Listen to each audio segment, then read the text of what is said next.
অনেকেই হয়তো এই রেসিপিটা জানেন না, আমার হাতে তৈরি করা সেরা স্বাদের গোলাপ জামুন মিষ্টি এটাই। নো ফেল গোলাপ জামুন মিষ্টি যাকে বলে।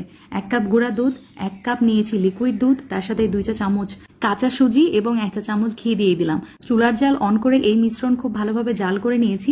এখন আরেক পাত্রে 1.5 কাপ চিনি, 2 কাপ পানি, তার সাথে 2টা এলাচ, সামান্য গোলাপ জল দিয়ে জাল করে নিব। একদম পাতলা একটা শিরা বানিয়ে নিচ্ছি গোলাপ জামুন মিষ্টির জন্য।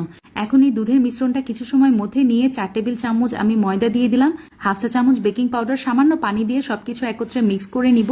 ব্যাস হয়ে গেছে। এখন ছোট ছোট আমি গোলাপ জামুন মিষ্টির জন্য ভাগ করে নিচ্ছি। তো এভাবে আমি মিষ্টি বানিয়ে নিয়েছি। সবগুলো মিষ্টি বানানো আমার কমপ্লিট। আর হালকা কুসুম গরম তেলের মধ্যে এই মিষ্টিগুলো ভেজে নিতে হবে।